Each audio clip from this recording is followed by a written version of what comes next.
సునైనా గారి కామెడీ షోకి వచ్చానని చెప్పాను కదా, మీరు కూడా కాసేపు విని సరదాగా నవ్వుకోండి.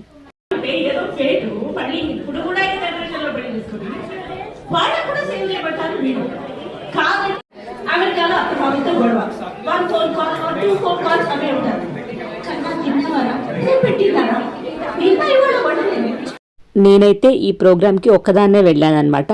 కొంచెం మదర్ గిల్ట్ అయితే ఖచ్చితంగా అనిపించింది, పాపని తీసుకొని వెళ్ళలేదు అట్లా అని. కానీ మదర్స్కి ఇట్లాంటి బ్రేక్ మచ్ నీడెడ్ అనిపించింది అనమాట. నాకు చాలా రిఫ్రెష్ అయినట్టు అనిపించింది, డబల్ ఎనర్జీ వచ్చినట్టు అనిపించింది ఈ కామెడీ షో తర్వాత. సునైనా గారు కూడా మంచి మంచి కాన్సెప్ట్స్ డిజైన్ చేసుకొని వచ్చారనమాట. మాట్లాడుతున్న ఆయన ఎవరో గుర్తుపట్టారా? విజయ్ సన్నీ అండి, బిగ్ బాస్ విన్నర్. ఆయన మన ఛానల్ గురించి ఏం చెప్తారో మీరే వినండి. సో లైఫ్ స్టైల్కి సబ్స్క్రైబ్ చేసుకోండి and more and more updates తీసుకోండి. సబ్స్క్రైబ్ చేసుకోండి మరి.